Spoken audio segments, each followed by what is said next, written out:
Hi guys, welcome back to my YouTube channel. I really need time. I need a free mind now. Happy Sunday. I hope that your week has gone well and that you have great plans for Memorial Day tomorrow.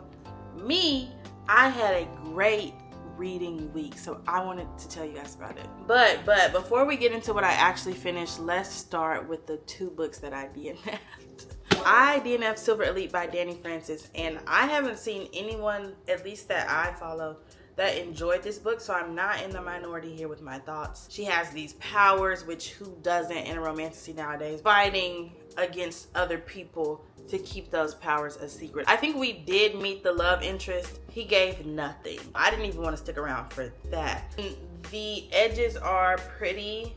The cover's pretty, so maybe a win is a win. I don't think this needs to be a series. The next book that I DNF'd was What Happens in Amsterdam by Rachel Lynn Solomon. And you guys might have seen this in a Books and Bouquet episode. And the book is still cute. Like, I'm never gonna say that the cover's not cute, but the inside, I wasn't working with it. So I DNF'd this one at around 13%. And I was doing a eyeball and an audiobook read. So for those of you that might be interested in reading this book, the narration is, you know, with these people that have different accents, so that can be enjoyable at times, and you know, for different people.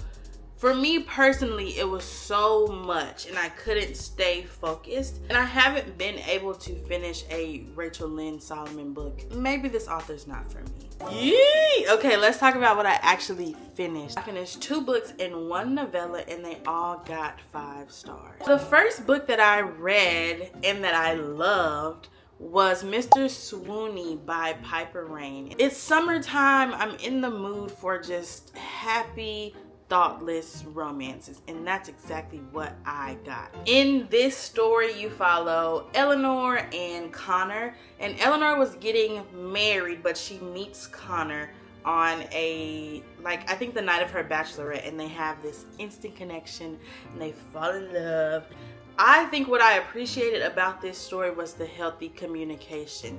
Me, Cameron, I hate miscommunication. It is one of my least favorite tropes. If we could get rid of it completely, I would. These two communicated so well with each other, and it was just, it was lovely. The banter was good. This is the 3rd book in a interconnected standalone series. So I just started where I thought I would enjoy most, and I think I picked right. But I might be revisiting the other books in this series as well, because I had a good time. I've been doing a reread of some of my Ali Hazelwood books in preparation for Problematic Summer Romance, which comes out in 2 days. I'm foaming at the mouth for it. Just for a little context, so the first book that I reread was Love on the Brain. Now, I never talked about this book on the channel, but I was very vocal 2 years ago about my 2-star rating of this book. And I still stand by parts of this review. It just felt like rereading the love hypothesis all over again. Levi equals Adam. This is marketed as an enemies to lovers. Nope, that's not what it was. We knew that they were going to be together, and we knew that Levi loved B 20 pages in. One of the only saving graces in this book was the smut. Deep in and not in love. Like, she's been writing like this for a while. I think I just got unfamiliar with the way that she was writing these original obsessed Ali men. And get this. I just think that Hazelwood's writing style might not be for me, and I'm not sure if I'll read anything by her in the future. So that's what I say after reading Love on the Brain. But look at this. In the back it says Love Theoretically coming fall 2023. So this was book 2 before my favorite book in the universe came out. So how quickly did I eat my words? Quick. In the year 2025, when I read this book, I loved it.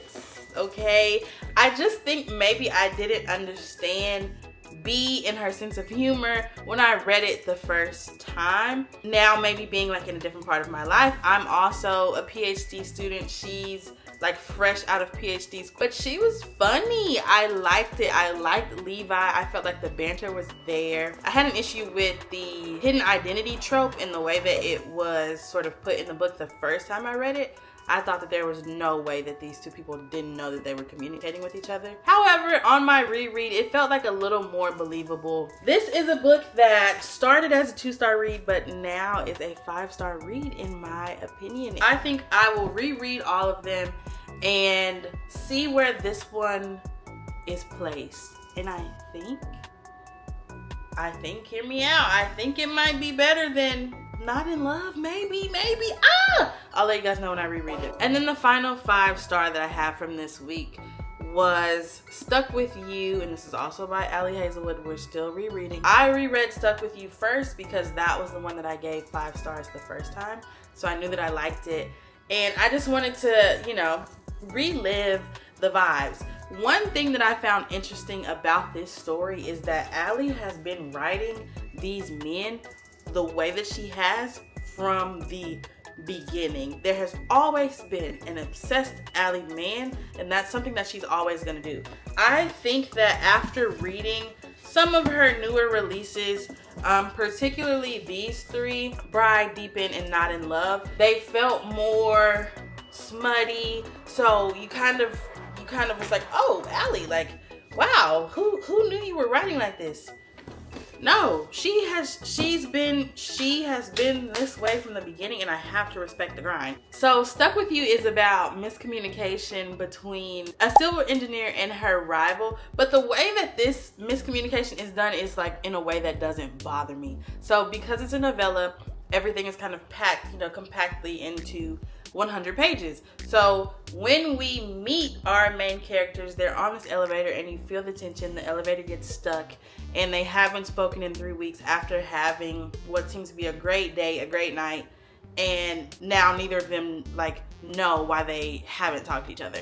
But again, you know by the way Ali writes that Eric is in there like he's been out of shape about not being able to talk to Sadie. And boy, oh boy, was he. So over the course of the novella, you see them travel back to, you know, 3 weeks ago when they first met, and we get to walk through that first day and kind of fall in love with them that way, and then see the resolution of her explaining, you know, I thought you basically sold me out, okay? Because remember that they are rivals. So I thought you basically sold me out. You sold information that I gave you. And he thought that he was too much of a ravisher.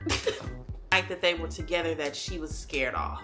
Wow. Obviously they get back together, happy ending, and all is well. I enjoyed that one as well, like I did the first time. I don't know where I'll rank this one. I'll probably rank all of these together once I reread them. Once I reread all of these books and I do get my grubby little hands on Problematic Summer Romance, I will be doing my own Cameron's Library's Guide to Ali Hazelwood books, because if not me, then who? Alright guys, that is what I wanted to share with you today. I just had such a good reading week that I couldn't let these reads in particular fall to the wayside. Make sure that you are following me on Goodreads so you see when I'm reading these books in real time, what I'm thinking when I'm thinking it, and make sure that you also are following me on Instagram. I'm getting back in my grind about being active over there, so make sure that you're following me on Instagram to see sort of behind the scenes and more bookish little content. Until the next video,